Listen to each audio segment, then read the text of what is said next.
Hello guys, welcome to Focus, the Teach Talk. So today we have question number 4 from RMO 1994 and our question is we have to solve the system of equations for real x and y where 5x into 1 plus 1 upon x square plus y square equal to 12 and 5 into 1 minus 1 upon x square plus y square equal to 4. Okay तो चलो देखते हैं कैसा ये आप इसके solution पे करो focus.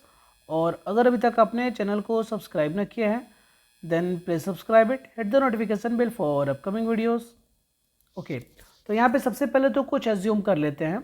Late x upon root under x square plus y square, इसको हमने मान लिया साइन थीटा के according, and y upon root under x square plus y square, ये किसके बराबर है, ये हमने मान लिया कॉस थीटा के बराबर। ठीक है, ये है कॉस थीटा के बराबर।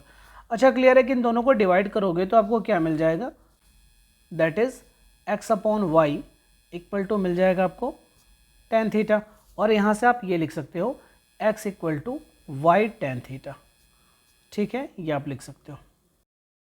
अच्छा यहाँ हमने इसको जो साइन थीटा मान लिया, आप इसको क्या करोगे, दोनों तरफ स्क्वायर करोगे तो ये क्या मिल जाएगा, x square upon x square plus y square equal to sine square theta. ठीक है, और ठीक उसी के अकॉर्डिंग आप इसको भी दोनों तरफ स्क्वायर करोगे तो ये मिल जाएगा y square upon x square plus y square equal to cos square theta. ठीक है, अब हम आते हैं अपने क्वेश्चन पे। हमको जो गिवन इक्वेशन दिया गया है उसके थ्रू कुछ और इक्वेशन को फॉर्म करने का हम ट्राई करेंगे।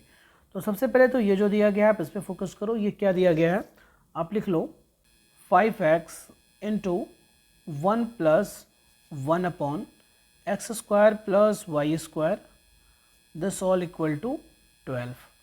ठीक है, ये कुछ ऐसा दिया गया है।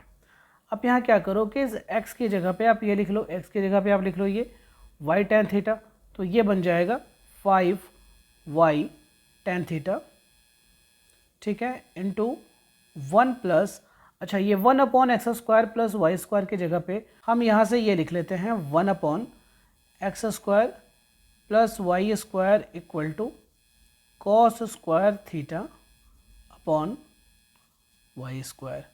ओके, तो यहाँ पे ये क्या आ जाएगा, 1 upon x square plus y square की जगह पे cos square theta upon y square. Okay, this all equal to 12। अच्छा आप यहाँ पे क्या करो कि ये जो टेन थीटा है इसको आप RHS की तरफ भेजोगे तो ये बन जाएगा 5y into 1 plus cos square theta upon y square equal to 12 by tan theta, और 12 बाई टेन थीटा को आप ये तो लिख ही सकते हो 12 कॉट थीटा। ठीक है, आपका ये हो गया इक्वेशन 1। अच्छा फिर से इस पर फोकस करो। ये जो हमारे सामने दिया गया है सेकंड वाला इक्वेशन जो दिया गया है, आप इस पर देखो तो इसके थ्रू क्या निकलेगा, आप वहाँ पे लिखोगे एंड ऑल्सो गिवन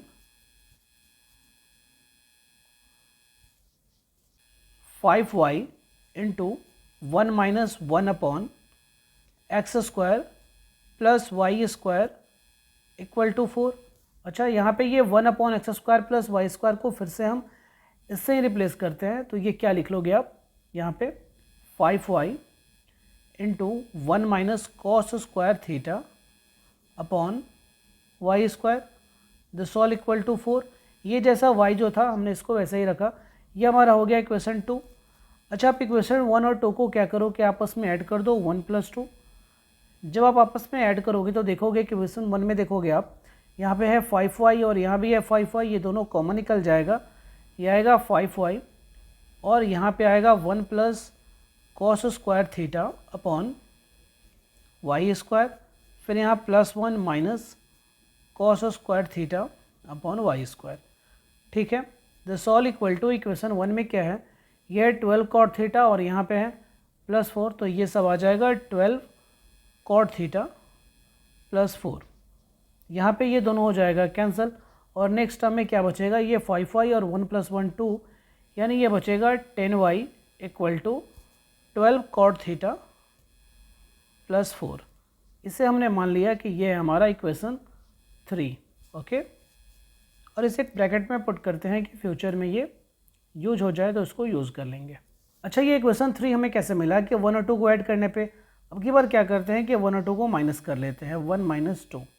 तो 1 माइनस 2 आप करोगे तो देखो क्या मिलेगा, वहाँ भी 5y कॉमन निकलेगा, 5y यहाँ पे कॉमन निकला और ये लिख लिया आपने 1 plus cos square theta upon y square, और माइनस किया आपने तो ये -1 और minus minus plus cos square theta upon y square. Okay, this all equal to 12 cot theta -4। पिछली बार में +4 था और यहाँ पे हो गया -4। यहाँ पे क्या है कि ये -1 और +1 आपस में कैंसिल हो गया। ठीक है, फिर ये अगले टर्म में ये आएगा 5y into 2 cos square theta upon y square. Okay, this all equal to 12 cot theta -4। यहाँ पे आप देखोगे कि ये इस y ने इसे कैंसिल कर लिया, तो ये नेक्स्ट टर्म में जो बचेगा आप वो लिख लो। नेक्स्ट टर्म में बचेगा यहाँ पे 10 cos square theta upon Y equal to 12 cot theta -4। ठीक है, ये हमारा हो गया इक्वेशन 4। अच्छा, इक्वेशन 4 और इक्वेशन 3 में आप देखो यहाँ पे है 12 कॉट थीटा +4 और यहाँ पे है 12 कॉट थीटा -4। इक्वेशन 3 और 4 को आपस में कर लेते हैं मल्टीप्लाई, 3 इंटू 4 कर लो आप।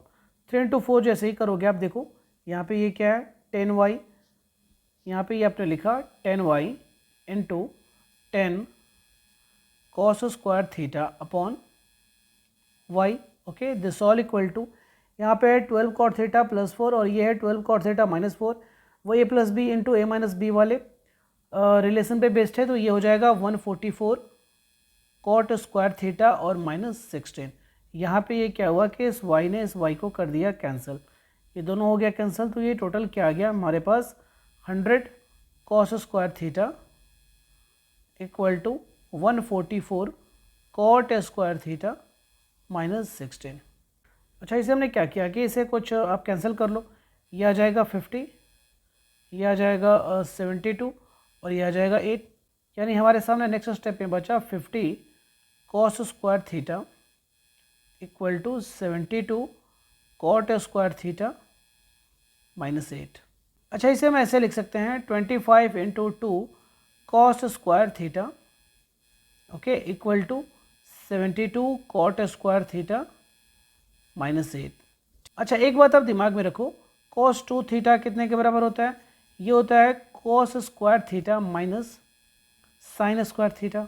ठीक है, फिर यहाँ से हम इसे ऐसे लिख सकते हैं cos 2 theta equal to 2 cos square theta -1, यानी यहाँ से हम इसे ऐसे लिख सकते हैं 2 cos square theta equal to cos 2 theta +1। Okay, ये फॉर्मूला है। और ठीक वैसे ही हम यहाँ पे कॉट को अगर cos 2 थीटा के रिस्पेक्ट में लिखें तो कॉट स्क्वायर थीटा ये कितने के बराबर होता है 1 plus cos 2 theta upon 1 minus cos 2 theta. ठीक है, ये कुछ ऐसा कॉट स्क्वायर थीटा की जगह पे हम ये लिख सकते हैं। तो चलो यहाँ पे आपको उसी से रिप्लेस करना है, कॉस स्क्वायर थीटा की जगह पे ये 2 कॉस स्क्वायर थीटा की जगह पे आप लिख लो cos 2 थीटा +1, तो ये क्या हो जाएगा 25 इंटू 1 प्लस कॉस 2 थीटा। ठीक है, equal to 72 cot square theta की जगह पे यहाँ पे 72 कॉट स्क्वायर थीटा था, तो 72 और कॉट स्क्वायर थीटा की जगह पे आपने क्या लिख लिया 1 plus cos 2 theta upon 1 minus cos 2 theta. Okay, अच्छा, इसे आप सोल्व करो तो ये नेक्स्ट टर्म में ये कुछ ऐसा आएगा 25 इंटू यहाँ क्रॉस मल्टीप्लाई करोगे तो ये बन जाएगा 1 minus cos square 2 theta equal to 72 1 plus cos 2 theta -8 1 minus cos 2 theta. ठीक है, ये सोल्व करने पे हमें ऐसा मिलेगा। चलो इसे और भी एक्सपेंड करते हैं, तो ये नेक्स्ट टर्म में मिलेगा 25 minus 25 cos square theta equal to 72 plus 72 cos 2 theta -8 plus 8 cos 2 theta. अच्छा, सबको एक तरफ लेकर आओ तो ये क्वाड्रेटिक फॉर्म में हो रहा है, ये -25 कॉस स्क्वायर थीटा दूसरी तरफ जाएगा तो क्या बन जाएगा 25 cos square theta positive sine के साथ, ठीक है। और दूसरी तरफ क्या है 72 कॉस 2 थीटा और 8 कॉस 2 थीटा, ये मिलकर क्या बना लेगा 80 कॉस 2 थीटा, ठीक है। और बाकी कॉन्स्टेंट टर्म पे फोकस करें तो यहाँ 72 है, 25 उधर जाएगा तो वो बन जाएगा +39, this all equal to 0।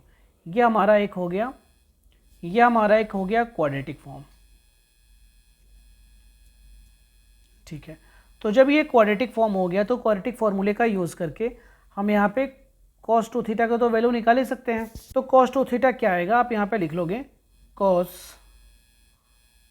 2 theta equal to यहाँ -80 प्लस माइनस आप डिस्क्रिमिनेंट निकालोगे तो ये क्या आएगा 80 का स्क्वायर 6400 माइनस 4AC यानी 4 इंटू 2500 और 100 इंटू 39 करोगे तो ये कुछ ऐसा अपॉन 2A यानी 2 इंटू 2550, यह आएगा -80 प्लस माइनस यहाँ पे से सब्ट्रैक्ट करोगे तो ये आ जाएगा √100 अपॉन 50 यानी यहाँ पे ये हमें मिला -80 प्लस -50 अपॉन 50, ठीक है। That is cos 2 theta equal to -80 plus 50 upon 50, तो दिस ऑल इक्वल टू हमें ये मिल जाएगा -30 अपॉन 50 यानी -3/5, ये हमें cos 2 थीटा का वैल्यू मिला, ठीक है। एक और वैल्यू भी मिलेगा, आप यहाँ चेक करो cos 2 थीटा इक्वल टू एक और वैल्यू मिलेगा -80 -50 अपॉन 50 यानी ये हमें मिल जाएगा -130 अपॉन 50 यानी -13/5। अच्छा, ये तो cos 2 थीटा का वैल्यू हमें मिला, लेकिन एक चीज़ तो हम जानते ही हैं cot स्क्वायर थीटा कितने के बराबर, cot स्क्वायर थीटा होता है 1 plus cos 2 theta upon 1 minus cos 2 theta. तो दोनों वैल्यू को पुट करके देखते हैं। सबसे पहले हम आते हैं -3/5 से, तो ये क्या लिखोगे आप इक्वल टू 1 माइनस ये 3/5 हो जाएगा, ऊपर प्लस का जो साइन है वो माइनस में कन्वर्ट हो जाएगा अपॉन, और यहाँ पे ये जो माइनस का साइन है ये प्लस में कन्वर्ट हो जाएगा 3/5, तो ये आ जाएगा 2/5 और अपॉन 8/5, ये दोनों कैंसिल होकर आ जाएगा 1/4, that is cot theta equal to ±1/2। तो ये दो वैल्यू आया cot थीटा का, ठीक है। अच्छा, आप दूसरे वाले वैल्यू पे फोकस करोगे -13/5 पे, तो वो देखो वो क्या आ जाएगा cot square theta equal to 1 और माइनस करोगे तो वो प्लस हो जाएगा +13/5 और नीचे जो प्लस है वो माइनस हो जाएगा यानी आएगा 1 माइनस 13/5। ये वैल्यू तो आ रहा है 18/5 होल अपॉन -8/5, ठीक है। तो ये -18/8 वैल्यू आ रहा है। इसे तो हम लोग कर लेंगे कैंसिल, इमेजिनरी वाले फॉर्म में तो हमको जाना है नहीं, हमारा फोकस है इस वैल्यू पे cot थीटा इक्वल टू +-1/2। अच्छा, आप इक्वेशन 3 पे फोकस करोगे। इक्वेशन 3 हमारा क्या था, इक्वेशन 3 हमारा था 10y equal to 12 cot theta plus 4, यानी यहाँ से y का वैल्यू तो हम निकाल ही सकते हैं। तो आप लिख लो यहाँ पे फ्रॉम 3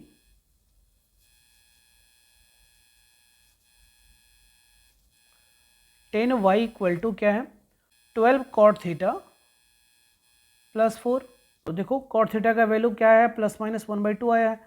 तो सबसे पहले तो हम लिख लेते हैं कि for cot theta equal to 1/2, तो यहाँ पे ये क्या आ जाएगा 10y equal to 12 into 1/2 plus 4, ये 2 6 12, 6 प्लस 4 10, और दैट इज़ y का वैल्यू क्या आ जाएगा 1, ठीक है। ये कब आएगा जब आपने cot थीटा इक्वल टू 1/2 चुना। अच्छा, यहाँ पे आप नेक्स्ट में लिख लो for cot theta equal to -1/2, यहाँ पे ये लिख लोगे 10y equal to 12 into cot theta यानी -1/2 प्लस 4, तो ये क्या मिल जाएगा, ये मिल जाएगा 10y इक्वल टू -6, यहाँ पे ये कैंसिल हो जाएगा और +4, तो ये नेक्स्ट में मिलेगा 10y इक्वल टू -2, यहाँ पे हमें ये मिल जाएगा that is y equal to -1/5। तो अब हमें ये मिल जाएगा, और एक तो पहले मिल ही चुका है, ठीक है। अच्छा, हमारे सामने ये कुछ ऐसा था, आप याद करो, cot थीटा इक्वल टू ±1/2, यानी यहाँ से हम ऐसे लिख सकते हैं tan थीटा इक्वल टू ±2, ठीक है। और आप याद करोगे कि एक हमने इनिशियल स्टेज में ही इसको माना था कि x/y कितने के बराबर, tan थीटा के बराबर। तो इसको यूज़ करते हैं अब x और y का वैल्यू निकालने के लिए। आप चेक करोगे कि y के दो वैल्यूज़ आ चुके हैं, एक -1/5 और एक यहाँ पे 1। तो देखते हैं यहाँ पे अब क्या लिखोगे, and x/y equal to tan theta, और tan थीटा का दो वैल्यू है, यहाँ एक हो जाएगा x/y इक्वल टू 2 और दूसरा यहाँ पे हो जाएगा x/y इक्वल टू -2। अच्छा ठीक है, जब x/y इक्वल टू 2 होगा और इसके लिए अगर आप y का वैल्यू क्या चुनते हो, 1 चुनते हो यहाँ पे, तो देखो यहाँ पे क्या आएगा इस वाले केस के लिए, फॉर y इक्वल टू 1। तो आप यहाँ पे क्या लिखोगे, x/1 इक्वल टू 2, यानी x इक्वल टू क्या मिल जाएगा 2, और y तो 1 है ही, यानी यहाँ पे रियल का एक पेयर मिला xy इक्वल टू 2 और 1। ठीक, फिर यहाँ पे भी आप ऐसे चुन लो कि फॉर y इक्वल टू -1/5, ठीक है, फॉर y इक्वल टू -1/5। तो इसे आप यहाँ पे क्या लिखोगे, x/y यानी -1/5 इक्वल टू, यहाँ पे तो अभी भी आपका 2 ही है, तो ये हो जाएगा 2, यानी यहाँ पे x का वैल्यू क्या मिल जाएगा -2/5, यानी यहाँ पे एक पेयर हमें फिर से मिला xy इक्वल टू -2/5 और y का वैल्यू क्या है -1/5, ठीक है। अच्छा, हम इस पे आते हैं अब x/y इक्वल टू -2 पे।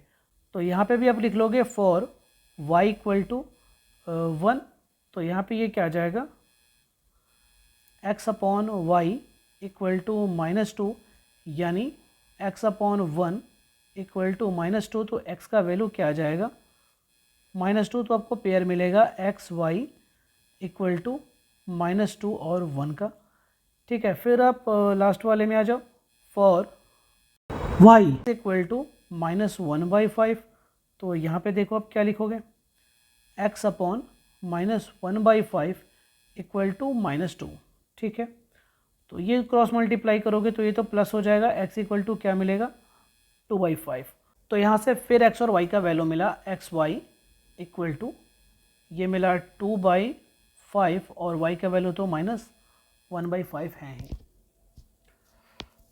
तो हमसे पूछा क्या था क्वेश्चन में कि solve the system of equation for real x and y। तो x और y के जो पॉसिबल वैल्यूज़ आए हैं वो हमारे सामने कुछ ऐसे ही हैं, आप देख लो, इन्हें मैं ब्रैकेट में पुट करता हूँ। एक वैल्यू तो ये मिला, ओके, एक वैल्यू ये मिला, एक वैल्यू यहाँ पे मिला, ठीक है, और एक वैल्यू हमें यहाँ पे मिला, ठीक है। तो काफ़ी आसान तो नहीं था ये, लेकिन ठीक ठाक क्वेश्चन था। आई होप आपको ये समझ में आ गया होगा। वीडियो अच्छा लगा हो तो इसे लाइक करें, शेयर करें, चैनल को सब्सक्राइब करें। कोई कन्फ्यूज़न हो तो कमेंट ज़रूर करें। मिलते हैं अगले वीडियो में। Thank you.